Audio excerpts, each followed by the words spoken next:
우리에게 주시는 하나님의 말씀 마가복음 10장 42절에서 45절까지 함께 봉독합니다. 예수께서 불러다가 이르시되 이방인의 집권자들이 그들을 임의로 주관하고 그 고관들이 그들에게 권세를 부리는 줄을 너희가 알거니와 너희 중에는 그렇지 않을지니 너희 중에 누구든지 크고자 하는 자는 너희를 섬기는 자가 되고 너희 중에 누구든지 으뜸이 되고자 하는 자는 모든 사람의 종이 되어야 하리라. 인자가 온 것은 섬김을 받으려 함이 아니라 도리어 섬기려 하고 자기 목숨을 많은 사람의 대속물로 주려 함이니라. 아멘.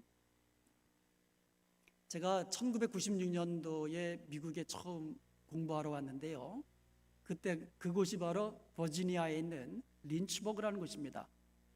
이 린치버그라는 곳은요, 아주 기독교의 영향력이 아주 큰 도시예요. 제리 포웰이라는 목사님께서 토마스 로드 베프티스트 처치라는 교회를 설립하셨고, 그리고 리버티 신학교를 세우셔가지고 기독교의 영향력이 아주 컸어요. 그리고 아주 조용하고 경건하고 아주 깨끗한 도시였습니다. 거기서 제가 처음 미국에 오자마자 컬처 쇼크를 받았어요. 근데 제가 컬처 쇼크를 받은 곳이 어디냐면 신호등 앞입니다.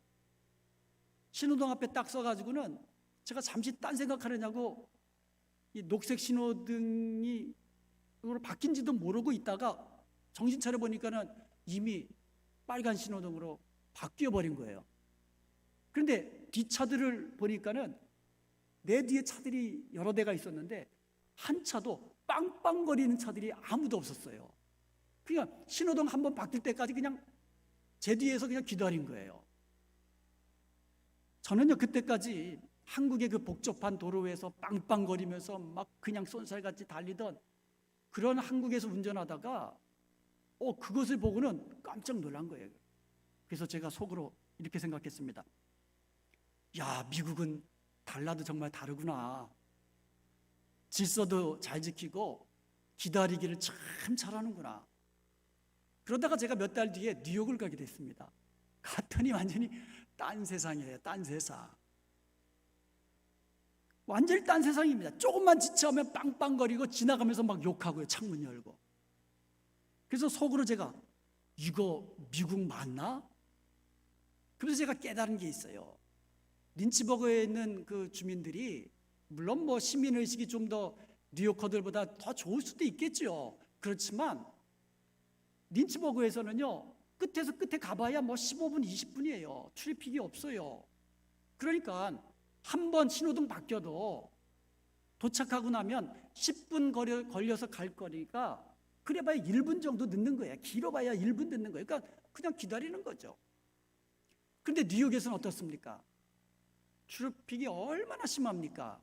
그래서 한 번, 두 번 양보하면서 지체하면은요, 1시간 가야 될 거리 10분, 20분 늦는 거예요. 그러니까 사람들이 급해지는 거죠. 제가 조그마하고 조용한 시골 동네에 몇 년 살다 보니까 저도 그 사람들에게 닮아가더라고요.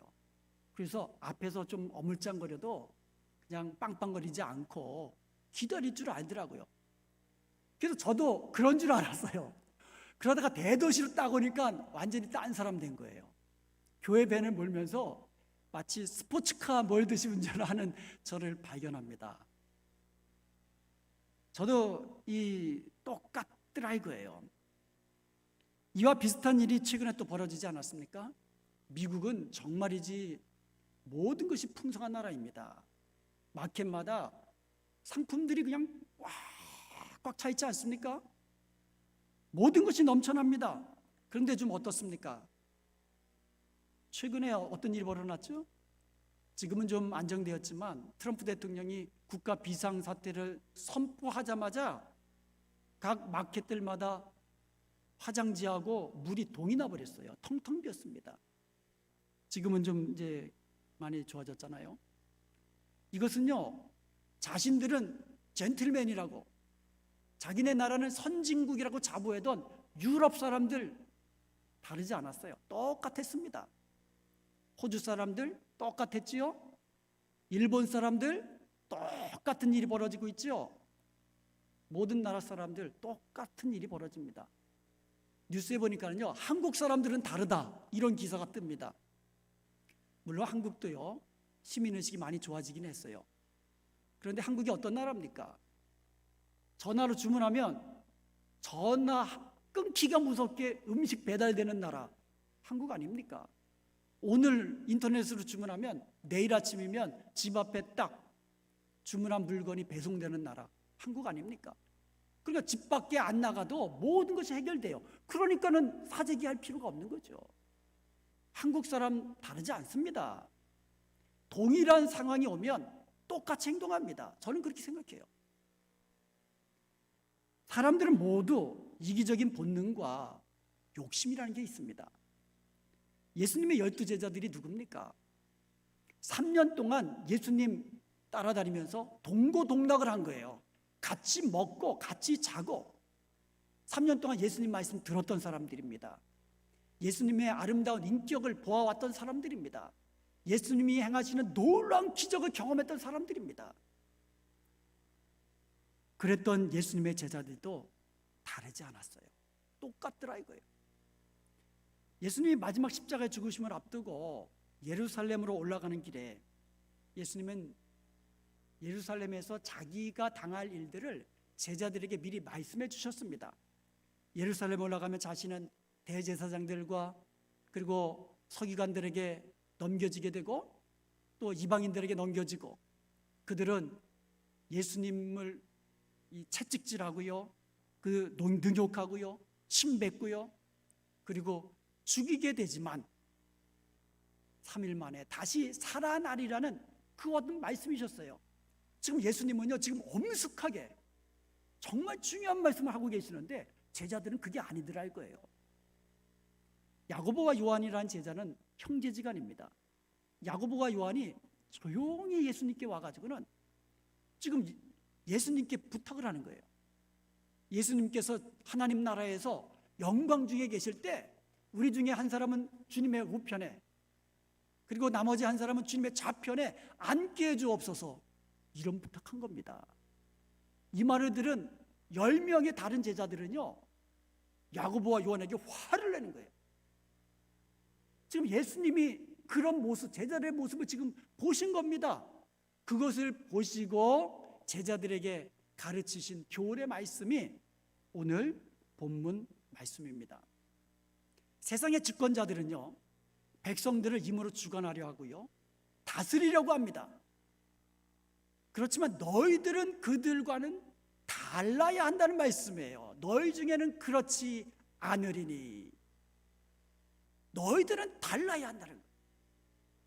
너희 중에 누구든지 크고자 하는 자는 너희를 섬기는 자가 되어야 되고, 너희 중에 누구든지 으뜸이 되고자 하는 자는 모든 사람의 종이 되어야 하리라. 여기서 섬기는 자가요, 디아코노스입니다. servant, 종이란 뜻이에요. 그리고 종은요, 둘로스, 슬레이브, 노예라는 뜻입니다. 노예. 모든 사람의 종이 되고 모든 사람의 노예가 되어야 천국에서 으뜸이 되고 큰 자가 되리라는 예수님의 말씀인 것입니다. 세상 사람들과는 완전히 다른 거잖아요. 세상 사람들은 누구든지 권세를 잡으려고 합니다. 다스리려고 합니다. 높아지려고 합니다. 영광을 얻으려고 합니다. 세상 사람들은요, 누구든지 개인의 자유가 있기 때문에 내가 생각에 좋은 대로, 내가 생각에 기뻐하는 대로 다 할 수 있다라고 이야기합니다. 내 이성대로 선과 악을 판단할 수 있다고 이야기합니다. 내 개인의 쾌락을 누릴 자유가 있다고 합니다. 그러나 예수님은 우리들 중에는 그렇지 않으리니 말씀하고 있는 겁니다. 종이 되고 노예가 되어야 한다고 말씀하고 있는 겁니다. 여러분, 이러한 예수님의 말씀에 동의하실 수 있습니까? 여러분, 예수님의 말씀을 아멘으로 받으실 수 있습니까? 모든 사람을 섬기는 종이 되고 노예가 되어야 된다는 말씀, 누가 아멘으로 받을 수 있겠습니까? 정말 쉽지 않은 주님의 말씀입니다.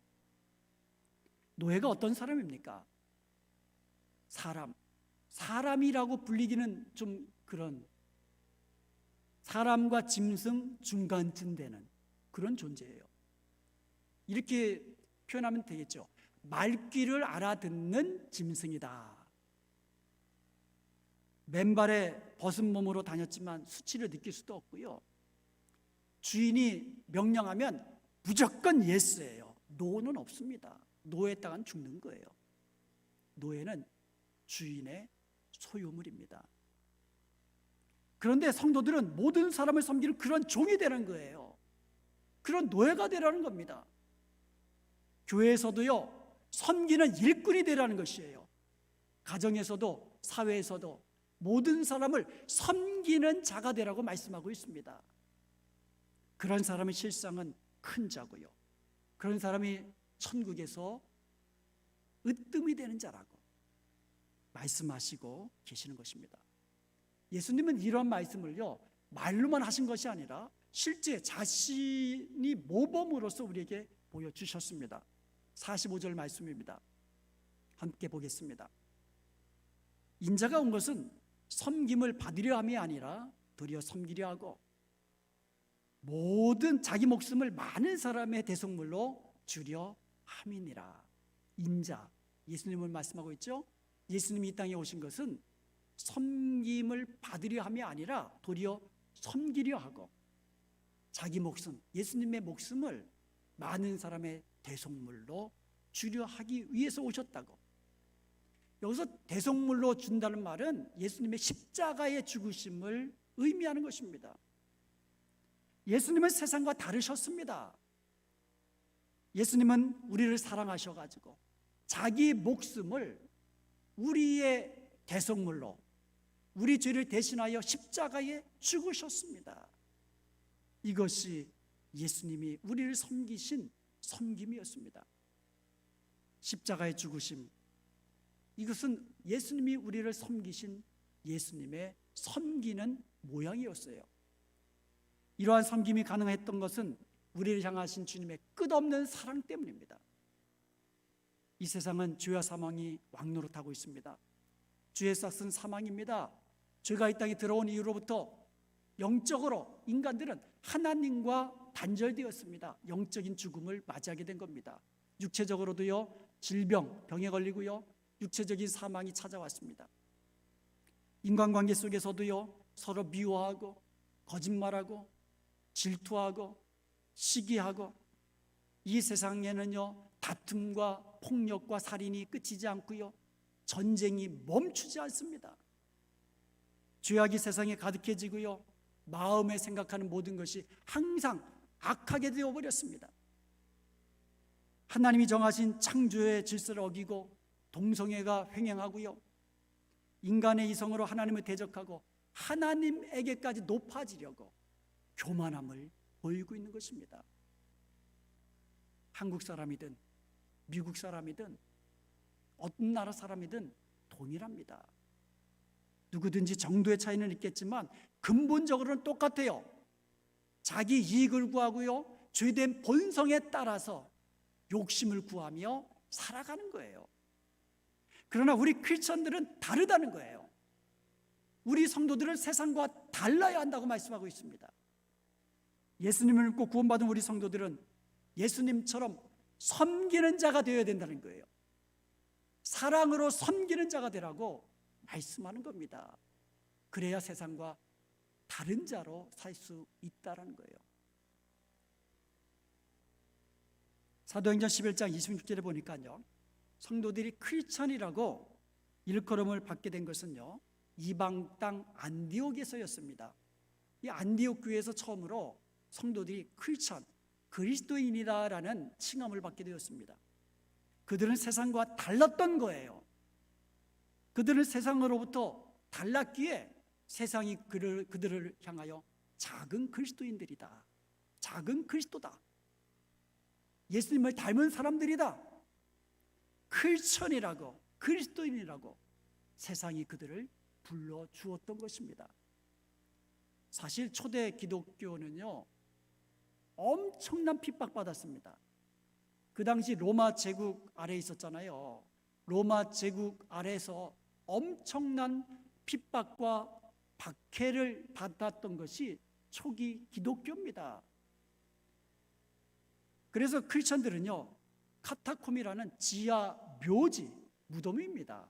지하 무덤에 숨어 들어가서 거기서 예배드리면서 대를 이어서 거기서 살아갔습니다. 그런데도요, 그들은 세상과 다른 모습만큼은 변함이 없었어요. 카타콤에 숨어 살면서도 세상과 다른 크리스천의 모습을 그들은 잃지 않고 살았던 거예요. 초대 기독교는요, 거대한 이방 세계의 변방에서 아주 미약하게 시작되었어요. 초대 기독교는요, 유대교에서 반대했죠. 로마 황제를 신으로 숭상하는 그런 로마 제국의 엄청난 핍박을 받았지요. 그리고 인본주의로 무장한 헬라 문화에서도요, 기독교를 적대시했습니다. 그러니까 주위 사방이 전부 다 적대시하고 반대하고 핍박하는 사람들로 둘러싸여 있는, 그것도 아주 미약하게 시작한 기독교입니다. 그러다가 313년에 로마 황제 콘스탄틴에 의해서 기독교가 공인되었습니다. 그리고 380년도에는 테오도시우스 황제가 기독교를 국교로 선포한 겁니다. 도대체 300년 동안 무슨 일이 있었기 때문에, 도대체 어떤 일이 있었기에 이렇게 기적 같은 부흥을 이루며 핍박받고 있었던 종교가 오히려 로마 제국을 지배하는 종교로 바뀔 수 있었을까요? 사도행전에 보면 초대교회의 부흥의 과정이 서술되어 있습니다. 이것은 믿음의 관점, 성경의 기록이에요. 그런데 기독교와 상관없는 이런 그 종교사회학자 중에서 도대체 어떻게 초기 이 기독교가 이렇게 엄청나게 급성장할 수 있었는 그 이유가 뭔가, 그것을 궁금해하면서 연구하고 분석하고 그리고 책을 써낸 사람이 있습니다. 그 사람이 바로 종교사회학자인 로드니 스타크라는 교수입니다. 이 로드니 스타크 교수는요, 1971년도에 그 버클리 대학교에서 박사학위 받았고요. 그리고 나서 시애틀에 있는 워싱턴 대학교에서 32년 동안 사회학 및 비교 종교학 교수로 재직했고요. 2004년부터는요, 텍사스에 있는 그 베일러 유니버시티라고요, 베일리 대학교에서 대학교를 옮겨가지고 지금은 거기서 종교 연구소의 코 디렉터로 계시는 분입니다. 이분이 오랫동안 초대교회의 그 폭발적인 성장의 원인을 다양한 각도에서 연구하고 분석했는데요. 그러다가 1996년도에 기독교 발흥, The Rise of Christianity라는 그와 같은 책을 쓰게 되었습니다. 로드니 교수는요, 이 책에서 단 하나의 요소가 기독교를 성공으로 이끈 것이 아니다, 기독교가 부흥하고 승리를 이끈 데에는 다양한 요인이 작용했다라고 이야기합니다. 그 다양한 요인들을 그 책에서 기록을 하고 있었는데, 그 중에 챕터 4, 4장에서 그 요인 중에 하나가 바로 당시 로마 제국을 휩쓸었던 전염병이었다, 이렇게 이야기한 겁니다. 165년도에서 180년도까지 15년 동안 로마 제국에는요, 전염병, 아주 그냥 대단한 전염병이 휩쓸었습니다. 원정 갔던 병사 하나가 전염병에 걸려서 돌아왔는데 그것이 로마부터 시작해가지고 로마 제국 전체를 퍼져나간 거예요. 현대 학자들이 그 증상들을 보면서 이것은 천연두다 이렇게 생각합니다. 그러니까 지금은 그 당시에 천연두로 많은 사람이 죽었을 것이다 이렇게 생각하는데요. 15년 동안 로마 제국의 인구 3분의 1이 죽었어요. 알렉산드리아라는 도시에서는요, 무려 3분의 2가 죽었습니다. 한창 역병이 창궐할 때는요, 로마시 한 곳에서만 하루에 5,000명이 전염됐고요. 그리고 15년 뒤에 사망자 수가 무려 500만에 이르렀습니다. 황제가 어떤 사람입니까? 그런데 이 169년도하고 180년도에 로마 황제 2사람이 이 역병에 걸려 죽었어요. 그래서 이 역병 이름을 뭐라고 붙였냐면 그 죽은 황제 중에 한 사람이 아울렐리우스 안토니우스거든요. 그래서 이 전염병의 이름은 이 안토니우스 역병이다 이렇게 이름을 붙인 겁니다. 역병이 돌자 온 제국은요 두려움에 떨었습니다. 이때 이교도들은요 역병에 감염된 자들을 내쫓아 버렸어요. 그리고 역병에 걸리면요 아직 죽지도 않았는데 거리로 그냥 쫓아버린 겁니다. 그리고 거리마다 역병으로 죽은 시신들이 널려 있게 되었습니다. 한번 생각해 보세요. 누가 역병으로 죽은 시신들을 누가 매장하려고 하겠습니까? 그러니까 역병이 더 심해진 거예요. 너희는 그렇지 않음이니. 초대교회 성도들은 세상과 다른 모습이었다라는 거예요. 그들은 위험을 무릅쓰고 아픈 자들을 돌보아 주었습니다. 그리스도의 사랑으로 모든 필요를 공급해 주었습니다. 밤마다 한 무리가 나타나가지고는 거리에 널려있는 역병으로 죽은 시신들을 다 땅을 파서 매장해주고는요 소리 소문 없이 사라진 거예요. 나중에 알고 봤더니 그들이 바로 크리스천들이었습니다. 그런데 놀랍게도 크리스천들 가운데 사망한 자의 수가 많지 않았다라는 거예요. 이교도들 가운데 죽은 자들이 한 30%라면 그 크리스천들 가운데 죽은 자들은 10%가 채 안 됐다는 거예요. 이교도들은 역병을 멀리하고 두려워하고 크리스천들은 역병에 걸린 사람들을 오히려 가까이 하고 함께 해주고 돌보아주고 치료해주고 역병으로 죽은 시신들을 매장해주고 그랬는데도 크리스천들은 10%뿐이 죽지 않았다라는 거예요. 그리고 부활신앙으로 무장된 크리스천들은요 두려워하는 사람들에게 위로해주고 격려해주고 그들을 안심시키고 이런 역할까지 수행했다라는 거예요. 이런 역병의 와중에 두려워하지 않는 크리스천들의 모습, 그들이 보여준 사랑의 섬김과 희생과 헌신의 모습, 이것을 많은 사람들이 보고 기독교로 돌아온 겁니다. 예수님을 믿는 믿음으로 다 들어오게 된 겁니다. 그리하여 폭발적인 기독교의 부흥이 일어났다. 이렇게 그가 연구한 결과를 기록했습니다.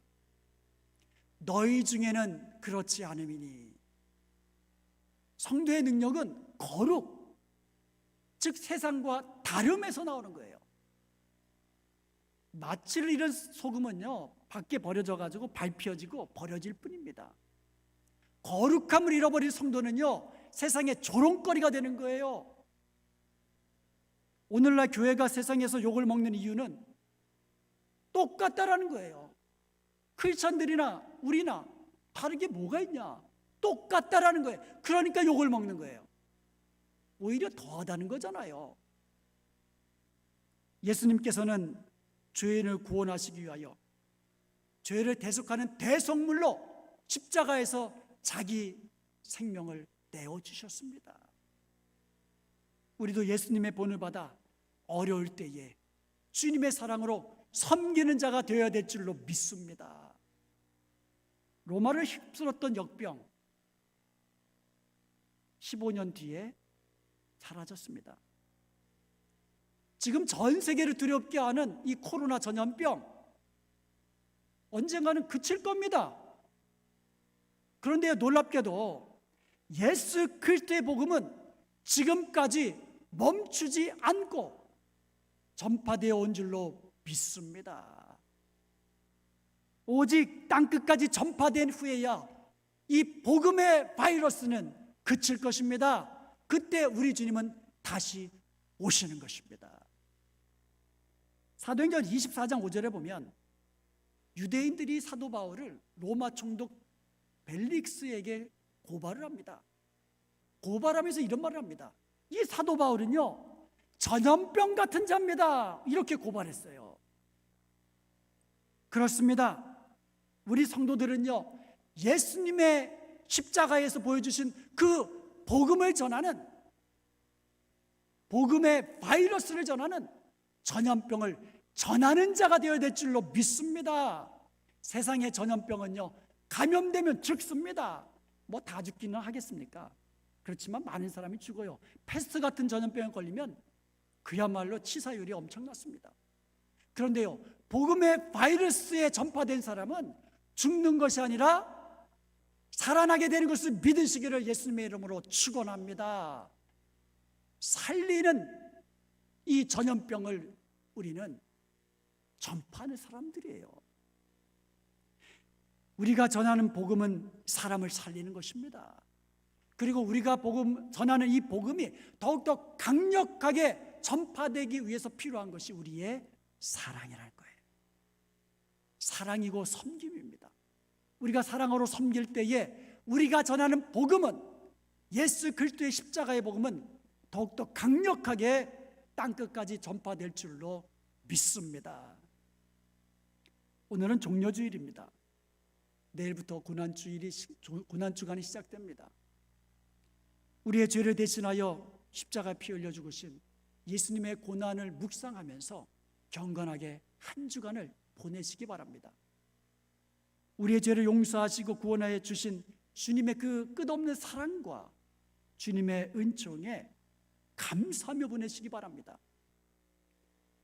구역 식구들이나 전도회 그리고 소그룹 식구들을 좀 돌아보시면서 전화하시며 안부도 물으시고, 혹시 우리의 도움이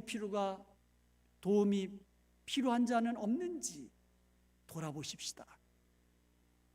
나아가 주위에 있는 친구들과 이웃들을 돌아보면서 작은 것 하나라도 주님의 사랑으로 섬길 것이 있지는 않은지, 내가 사랑으로 섬겨야 되는 사람들이 혹시 내 주위에 있지는 않은지 한번 돌아보며 서십시다. 세상 사람들은요, 죽음을 두려워하는 것은요, 죽음 자체를 두려워하는 게 아니에요. 모든 사람은 죽거든요. 그런데 그들은 본능적으로 아는 거예요.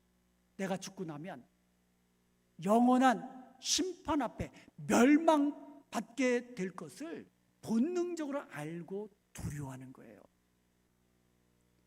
그러므로 혹시 주위에 두려워하는 사람이 있다면, 예수님을 믿는 자는 심판을 받지 않고 멸망받지 않고 영원한 생명을 얻게 되고 주님 안에서 평강 누리며 살 수 있다는 것을 여러분 전해주시기 바랍니다. 너희는 그렇지 않음이니, 우리의 남은 생에는 이렇게 세상과는 다른 하나님 나라의 방식으로 살면서 하나님께 영광 돌리며 사는 저와 여러분 될 수 있기를 주님의 이름으로 축원드립니다.